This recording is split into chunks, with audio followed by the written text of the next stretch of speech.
Hello friends, आप सभी साथियों का अपने यूट्यूब चैनल सत्या एजुकेशन में स्वागत करता हूं।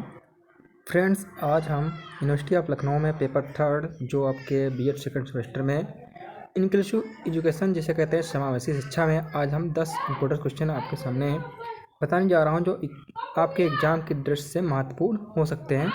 तो गाइस, देर न करते हुए अपने पहले क्वेश्चन की ओर बढ़ते हैं। आप जानते हैं पेपर थर्ड है हमारा किस और सब्जेक्ट हमारी इंक्लूसिव एजुकेशन है जो कि हमारी समाज से शिक्षा कहलाती है। 10 महत्वपूर्ण क्वेश्चन है आपके सामने। पहला क्वेश्चन है आपका, समावेशी शिक्षा का प्रत्यय से आप क्या समझते हैं? समावेशी शिक्षा की क्या आवश्यकता है, विस्तार से वर्णन कीजिए। इसमें आपको मीन्स समावेशी शिक्षा में आपको प्रत्यय मतलब अवधारणा लिखनी है, फिर उसका अर्थ लिखना है, फिर उसकी परिभाषा लिखने के बाद उसकी आवश्यकता जो है उस पर आपको वर्णन करना है। फिर क्वेश्चन नंबर सेकेंड, समावेशी शिक्षा के विशेष संदर्भ में PWD 2000 यहाँ पर 1992 होना चाहिए था, 1992 के प्रमुख प्रावधानों को समझाइए। क्वेश्चन नंबर थर्ड, अनुसूचित जातियाँ जात तथा जनजाति के विशेष संदर्भ में सामाजिक रूप से वंचित बालकों की समस्या एवं कारणों को समझाइए। जो अनुसूचित जात और जनजाति होती हैं उनके लिए जो सामाजिक रूप से वंचित जो बालक होते हैं उनके लिए कौन कौन सी समस्याएं आती है, कौन से कारण होते हैं, उनके बारे में आपको इसमें वर्णन करना है। फिर क्वेश्चन नंबर 4 है आपका, भेदभाव से आप क्या समझते हैं? समाज में लैंगिक भेदभाव के कारण बताइए। इसमें आपको भेदभाव के बारे में लिखना है कि उसका अर्थ क्या होता है, उसकी परिभाषा क्या होती है, उसकी आवश्यकता क्या होती है, मतलब किस प्रकार से भेदभाव हो सकता है। फिर आपको लैंगिक भेदभाव के ऊपर मतलब जेंडर डिस्क्रिमिनेशन के ऊपर आपको लिखना है।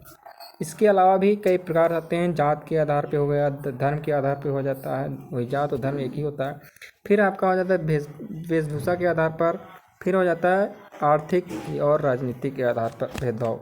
फिर क्वेश्चन नंबर 5 है आपका, प्रतिभाशाली बालक से आप क्या समझते हैं? इन बालकों की प्रमुख विशेषताओं का वर्णन कीजिए। जो गिफ्टेड चिल्ड्रन बच्चे होते हैं उसके बारे में आप क्या समझते हैं, उसका अर्थ क्या होता है, उसकी पहचान कैसे करेंगे, उसकी परिभाषा क्या होती है, फिर उन बालकों की कौन कौन सी विशेषताएं होती हैं उनका वर्णन आपको करना है। फिर क्वेश्चन नंबर 6 है आपका कि विकलांग बालकों की विभिन्न शैक्षिक आवश्यकताओं का वर्णन कीजिए। जो हमारे विकलांग बालक होते हैं उनके लिए जो शैक्षिक आवश्यकताएं होती हैं, जो उनकी आवश्यकताओं के होती हैं उनके बारे में आपको वर्णन करना है कि जो विकलांग बालक शैक्षिक आवश्यकता क्यों होती है। फिर क्वेश्चन नंबर 7 है आपका, सहयोगी अनुशिक्षण से आप क्या समझते हैं? विस्तार से समझाइए। आप सहयोगी मतलब होता है इसमें सहयोग की भावना का विकास होता है और इसमें साथ साथ कार्य किया जाता है, इसको आपको सविस्तार से वर्णन करना है। फिर आपका क्वेश्चन नंबर 8 है आपका, निम्नलिखित पर टिप्पणी कीजिए। आपका पहला पार्ट है शिक्षा का अधिकार 2009 पर आपको टिप्पणी लिखना है कि इसकी क्या आवश्यकता थी, इसके प्रावधान क्या थे, इसका उद्देश्य क्या था। फिर क्वेश्चन नंबर 8 का बी पार्ट है सहकर्मी अधिगम। सह मीन्स होता है साथ में, कर्मी मीन्स होता है करना, और अधिगम मीन्स होता है सीखना और सिखाना।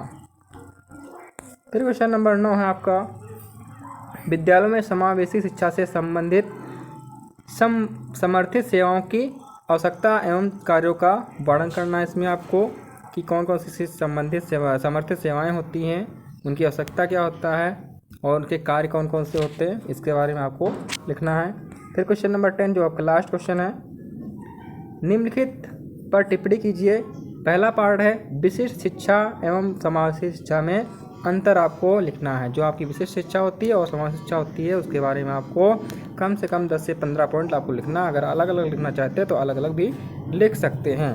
फिर क्वेश्चन नंबर 10 का बी पार्ट है आपका, समावेशी शिक्षा में कक्ष प्रबंधन। जो आपका कक्षा प्रबंधन होता है उस किस प्रकार से किया जाए समावेशी शिक्षा में। तो उम्मीद करता हूँ कि ये वीडियो आपके लिए हेल्पफुल होगी, और अगर वीडियो अच्छा लगे तो लाइक और शेयर करना न भूलें और अपने फ्रेंडों को भी शेयर कर दें जिससे कि इस वीडियो का लाभ उन्हें भी मिल सके। तब तक के लिए bye bye, take care, thank you.